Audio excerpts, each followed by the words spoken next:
रावण के दूत का राम के पास जाना 66वां पर्व कथा। अथानंतर रावण गुप्तचरों के द्वारा विशल्या के चरित के अनुरूप लक्ष्मण का स्वस्थ होना आदि समाचार सुन आश्चर्य और ईर्ष्या दोनों से सहित हुआ तथा मंद हास्य कर धीमी आवाज से बोला कि क्या हानि है। तदनंतर मंत्र करने में निपुण मृगांक आदि मंत्रियों ने उससे कहा कि हे देव, यथार्थ एवं हितकारी बात आपसे कहता हूँ, आप कुपित हो चाहे संतुष्ट।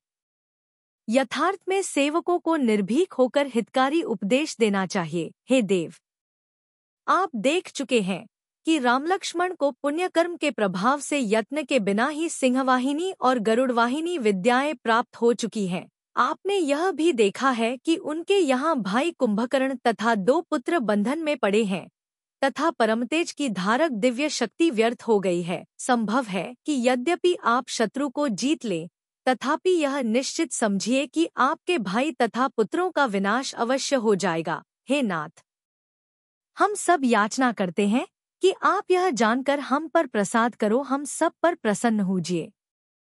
आपने हमारे हितकारी वचन को पहले कभी भग्न नहीं किया। सीता को छोड़ो और अपनी पहले जैसी धर्मबुद्धि को धारण करो। तुम्हारे द्वारा पालित समस्त लोग कुशल मंगल से युक्त हो। राम के साथ संधि तथा मधुर वार्तालाप करो, क्योंकि ऐसा करने में कोई हानि नहीं दिखाई देती अपितु बहुत लाभ ही दिखाई देता है। समस्त संसार की मर्यादाएं आपके ही द्वारा सुरक्षित है। आप ही सब मर्यादाओं का पालन करते हैं। यथार्थ में जिस प्रकार समुद्र रत्नों की उत्पत्ति का कारण है, उसी प्रकार आप धर्मों की उत्पत्ति के कारण हैं। इतना कह वृद्ध मंत्री जनों ने सिर पर अंजलि बांधकर रावण को नमस्कार किया और रावण ने शीघ्रता से उन्हें उठाकर कहा कि आप लोग जैसा कहते हैं वैसा ही करूंगा। 11 तदनंतर मंत्र के जानने वाले मंत्रियों ने संतुष्ट होकर अत्यंत शोभायमान एवं नीति निपुण सामंत को संदेश देकर शीघ्र ही दूत के रूप में भेजने का निश्चय किया। वह दूत दृष्टि के संकेत से अभिप्राय के समझने में निपुण था, इसलिए रावण ने उसे संकेत द्वारा अपना रुचिकर संदेश शीघ्र ही ग्रहण करा दिया, अपना सब भाव समझा दिया। मंत्रियों ने दूत के लिए जो संदेश दिया था वह यद्यपि बहुत सुंदर था, तथापि रावण के अभिप्राय ने उसे इस प्रकार दूषित कर दिया जिस प्रकार की विष किसी महौषधि को दूषित कर देता है। तदनंतर जो बुद्धि के द्वारा शुक्राचार्य के समान था, महाओजस्वी था, प्रतापी था, राजा लोग जिसकी बात मानते थे और जो कर्णप्रिय भाषण करने में निपुण था, ऐसा सामंत संतुष्ट हो स्वामी को प्रणाम कर जाने के लिए उद्यत हुआ। वह सामंत अपनी बुद्धि के बल से समस्त लोक को गोशपद के समान तुच्छ देखता था। जब वह जाने लगा तब नाना शस्त्रों से देदीप्यमान एक भयंकर सेना जो उसकी बुद्धि से ही मानो निर्मित थी, निर्भय हो उसके साथ हो गई। तदनंतर दूत की तुरही का शब्द सुनकर वानर पक्ष के सैनिक क्षुभित हो गए और रावण के आने की शंका करते हुए भयभीत हो आकाश की ओर देखने लगे। तदनंतर वह दूत जब निकट आ गया और यह रावण नहीं किंतु दूसरा पुरुष है, इस प्रकार समझ में आ गया, तब वानरों की सेना पुनः निश्चिंतता को प्राप्त हुई। तदनंतर भामंडल रूपी द्वारपाल ने जिसकी खबर दी थी तथा डेरे के बाहर जिसने अपने सैनिक ठहरा दिए थे, ऐसा वह दूत कुछ आप्तजनों के साथ भीतर पहुंचा। 20 वहां उसने राम के दर्शन कर उन्हें प्रणाम किया, दूत के योग्य सब कार्य किए। तदनंतर क्षण भर ठहरकर क्रम पूर्ण निम्नांकित वचन कहे। उसने कहा कि हे पद्मा, मेरे वचनों द्वारा स्वामी रावण आपसे इस प्रकार कहते हैं, सो आप कर्णों को एकाग्र कर क्षण भर श्रवण करने का प्रयत्न कीजिए। वे कहते हैं कि मुझे इस विषय में युद्ध से कुछ भी प्रयोजन नहीं है, क्योंकि युद्ध का अभिमान करने वाले बहुत से मनुष्य क्षय को प्राप्त हो चुके हैं। कार्य की उत्तम सिद्धि प्रीति से ही होती है, युद्ध से तो केवल नरसंहार ही होता है। युद्ध में यदि सफलता नहीं मिली तो यह सबसे बड़ा दोष है, और यदि सफलता मिलती भी है तो अनेक अपवादों से सहित मिलती है। पहले युद्ध की श्रद्धा से दुर्वृत्त, नरक, शंख, धवलांग तथा शंबर आदि राजा विनाश को प्राप्त हो चुके हैं।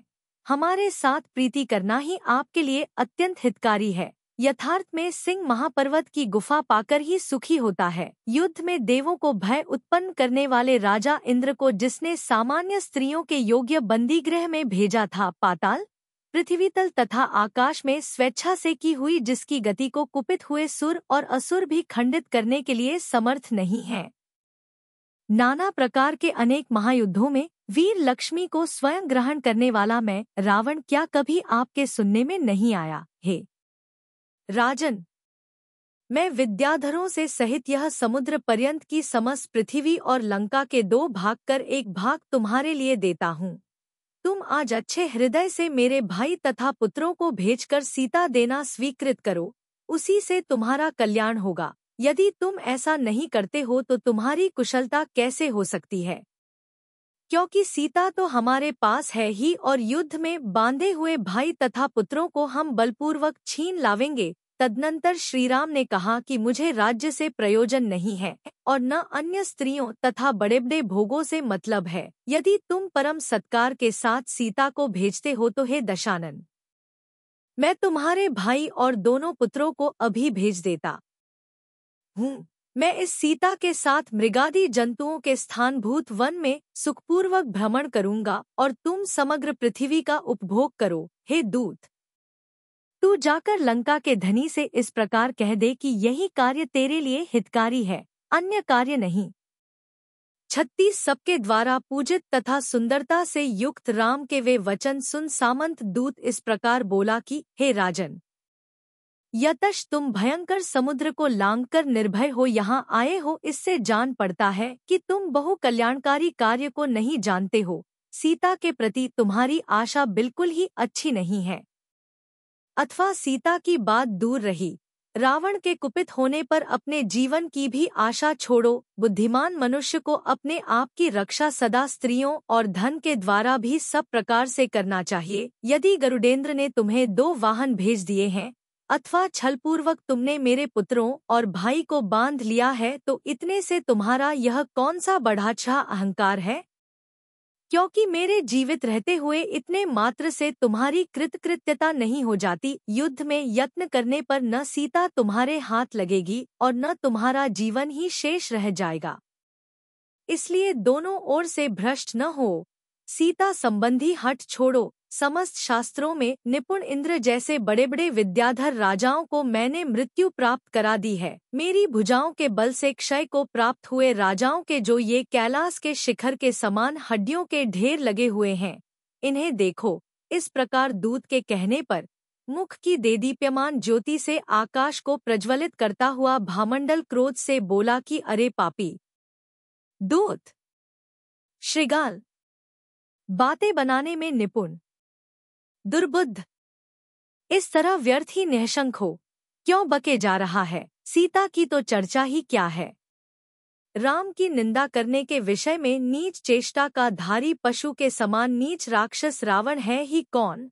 इतना कहकर ज्यों ही भामंडल ने तलवार उठाई त्यों ही नीतिरूपी नेत्र के धारक लक्ष्मण ने उसे रोक लिया। भामंडल के जो नेत्र लाल कमलदल के समान थे वे क्रोध से दूषित हो संध्या का आकार धारण करते हुए दूषित हो गए, संध्या के समान लाल लाल दिखने लगे।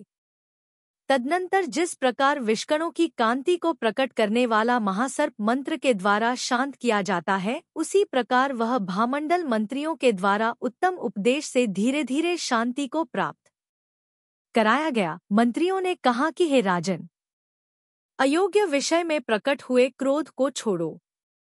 इस दूत को यदि मार भी डाला तो इससे कौन सा प्रयोजन सिद्ध होने वाला है?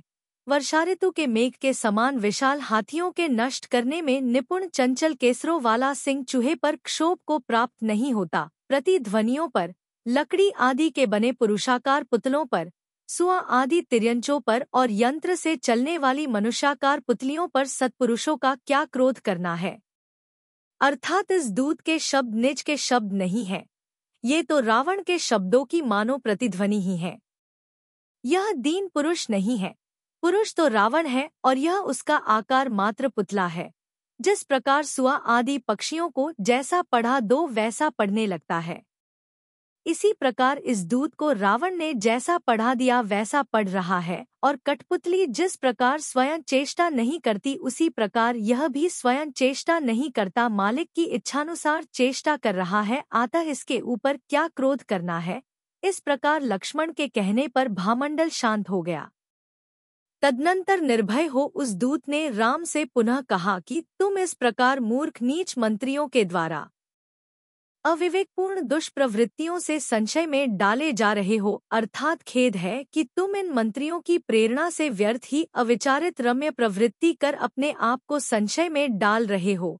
तुम इनके द्वारा छले जाने वाले अपने आप को समझो और स्वयं अपनी निपुण बुद्धि से अपने हित का विचार करो। सीता का समागम छोड़ो, समस्त लोक के स्वामी हो और वैभव के साथ पुष्पक विमान में आरूढ़ हो इच्छानुसार भ्रमण करो। मिथ्या हट को छोड़ो, क्षुद्र मनुष्यों का कथन मत सुनो, करने योग्य कार्य में मन लगाओ और इस तरह महासुखी हो। तदनंतर इस क्षुद्र का उत्तर कौन देता है, यह सोचकर भामंडल तो चुप बैठा रहा, परंतु अन्य लोगों ने उस दूत का अत्यधिक तिरस्कार किया, उसे खूब धौंस दिखाई। अथानंतर वचनरूपी तीक्ष्ण बाणों से बिंधा और परम असत्कार को प्राप्त हुआ वह दूत मन में अत्यंत पीड़ित होता हुआ स्वामी के समीप गया। वहां जाकर उसने कहा कि हे नाथ, आपका आदेश पा आपके प्रभाव से नैविन्यास से युक्त पद्धति से मैंने राम से कहा कि मैं नाना देशों से युक्त अनेक रत्नों की खानों से सहित तथा विद्याधरों से समन्वित समुद्रांत पृथ्वी, बड़े बड़े हाथी, घोड़े, रथ, देव भी जिसका तिरस्कार नहीं कर सकते ऐसा पुष्पक विमान, अपने अपने परिकरों से सहित 3000 सुंदर कन्याएं, सूर्य के समान कांतिवाला सिंहासन और चंद्रतुल्य छत्र देता हूँ। अथवा इस विषय में अन्य अधिक कहने से क्या, यदि तुम्हारी आज्ञा से मुझे सीता स्वीकृत कर लेती है तो इस समस्त निष्कंटक राज्य का सेवन करो। हे विद्वान, यदि हमारा कहा करते हो तो हम थोड़ी सी आजीविका लेकर एक बेत के आसन से ही संतुष्ट हो जावेंगे। इत्यादि वचन मैंने यद्यपि उससे बार बार कहे तथापि वह सीता की हठ नहीं छोड़ता है, उसी एक में उसकी निष्ठा लग रही है। जिस प्रकार अत्यंत शांत साधु को अपनी चर्या प्रिय होती है, उसी प्रकार वह सीता भी राम को अत्यंत प्रिय है।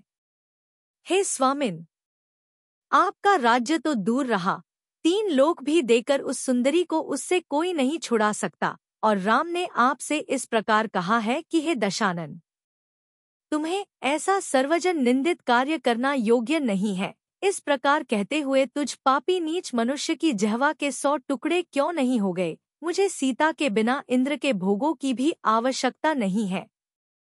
तू समस्त पृथ्वी का उपभोग कर और मैं वन में निवास करूंगा। यदि तू परस्त्री के उद्देश्य से मरने के लिए उद्यत हुआ है तो मैं अपनी निज की स्त्री के लिए क्यों नहीं प्रयत्न करूं। हे सुंदर, समस्त लोक में जितनी कन्याएं हैं उन सब का उपभोग तुम ही करो। मैं तो फल तथा पत्तों आदि का खाने वाला हूँ, केवल सीता के साथ ही घूमता रहता हूँ। दूत रावण से कहता जाता है कि हे नाथ, वानरों के अधिपति सुग्रीव ने तुम्हारी हंसी उड़ाकर यह कहा था कि जान पड़ता है तुम्हारा वह स्वामी किसी पिशाच के वशीभूत हो गया है, अथवा बकवाद का कारण जो अत्यंत तीव्र वायु है उससे तुम्हारा स्वामी ग्रस्त है। यही कारण है कि वह बेचारा इस प्रकार विपरीतता को प्राप्त हो रहा है। जान पड़ता है कि लंका में कुशल वैद्य अथवा मंत्रवादी नहीं है, अन्यथा पक्व तैलादि वायुहर पदार्थों के द्वारा उसकी चिकित्सा अवश्य की जाती, अथवा लक्ष्मण रूपी विश्वैद्य संग्राम रूपी मंडल में शीघ्र ही बाणों द्वारा आवेश कर इसके सब रोगों को हरेगा।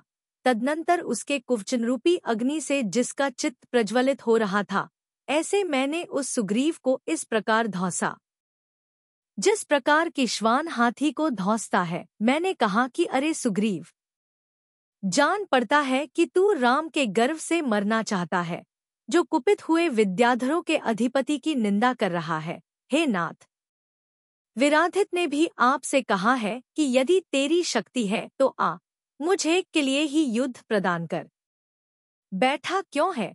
मैंने राम से पुनः कहा कि हे राम, क्या तुमने रणांगण में रावण का परम पराक्रम नहीं देखा है, जिससे कि तुम उसे क्षोभ को प्राप्त कराना चाहते हो। जो राजारूपी जुगनुओं को दबाने के लिए सूर्य के समान है, वीर है और तीनों जगत में जिसका प्रताप प्रख्यात है, ऐसा रावण इस समय आपके पुण्य प्रभाव से क्षमायुक्त है, सामशांति का प्रयोग करने का इच्छुक है, उदारत्यागी है एवं नम्र मनुष्यों से प्रेम करने वाला है, जो बलवान सेना रूपी तरंगों की माला से युक्त है तथा शस्त्र रूपी जलजंतुओं के समूह से सहित है। ऐसे रावण रूपी समुद्र को तुम क्या दो भुजाओं से तैरना चाहते हो? घोड़े और हाथी ही जिसमें हिंसक जानवर हैं तथा जो पैदल सैनिक रूपी वृक्षों से संकीर्ण हैं, ऐसी दुर्गम रावण रूपी अटवी में तुम क्यों घुसना चाहते हो? मैंने कहा कि हे पद्मा, वायु के द्वारा सुमेरु नहीं उठाया जाता, सूर्य की किरणों से समुद्र नहीं सूखता, बैल की सींगों से पृथ्वी नहीं कांपती और तुम्हारे जैसे लोगों से दशानन नहीं जीता जाता। इस प्रकार क्रोधपूर्वक मेरे कहने पर क्रोध से लाल लाल नेत्र दिखाता हुआ भामंडल जब तक चमकती तलवार खींचता है तब तक लक्ष्मण ने उसे मना कर दिया। लक्ष्मण ने भामंडल से कहा कि हे विदेहासुत, क्रोध छोड़ो। सिंह सियार पर क्रोध नहीं करता, वह तो हाथी का गंडस्थल चीरकर मोतियों के समूह से क्रीड़ा करता है। जो राजा अतिशय बलिष्ठ शूरवीरों की चेष्टा को धारण करने वाले हैं, वे कभी न भयभीत पर, न ब्राह्मण पर, न मुनि पर, न निहत्थे पर, न स्त्री पर, न बालक पर, न पशु पर और न दूत पर प्रहार करते हैं। इस प्रकार युक्ति युक्त वचनों से जब लक्ष्मण रूपी पंडित ने उसे समझाया तब कहीं दुहसा दीप्ति चक्र को धारण करने वाले भामंडल ने धीरे धीरे क्रोध छोड़ा। तदनंतर दुष्टता भरे अन्य कुमारों ने वज्र प्रहार के समान क्रूर वचनों से जिसका अत्यधिक तिरस्कार किया तथा अपूर्व कारणों से जिसकी आत्मा अत्यंत लघु हो रही थी, ऐसा मैं अपने आप को तृण से अधिक निहसार मानता हुआ भय से दुखी हो आकाश में उड़कर आपके पादमूल में पुनः आया हूँ। हे देव, यदि लक्ष्मण नहीं होता तो मैं आज अवश्य ही भामंडल से मारा जाता। हे देव, इस प्रकार मैंने शत्रु के चरित्र का जैसा कुछ अनुभव किया है वह निःशंक होकर आपसे निवेदन किया है। अब इस विषय में जो कुछ उचित हो सो करो, क्योंकि हमारे जैसे पुरुष तो केवल आज्ञापालन करने वाले होते हैं। 94 गौतम स्वामी कहते हैं कि हे श्रेणिक, जिन्हें अनेक शास्त्रों के समूह अच्छी तरह विदित हैं, जो नीति के विषय में सदा उद्यत रहते हैं तथा जिनके समीप अच्छे अच्छे मंत्री विद्यमान रहते हैं, ऐसे मनुष्य भी पुरुष रूपी सूर्य के मोहरूपी सघन मेघ से आच्छादित हो जाने पर मोहभाव को प्राप्त हो जाते हैं। इस प्रकार आर्ष नाम से प्रसिद्ध रविशेणाचार्य द्वारा कथित पद्मपुराण में रावण के दूत का राम के पास जाने और वहां से आने का वर्णन करने वाला 86वां पर्व समाप्त हुआ।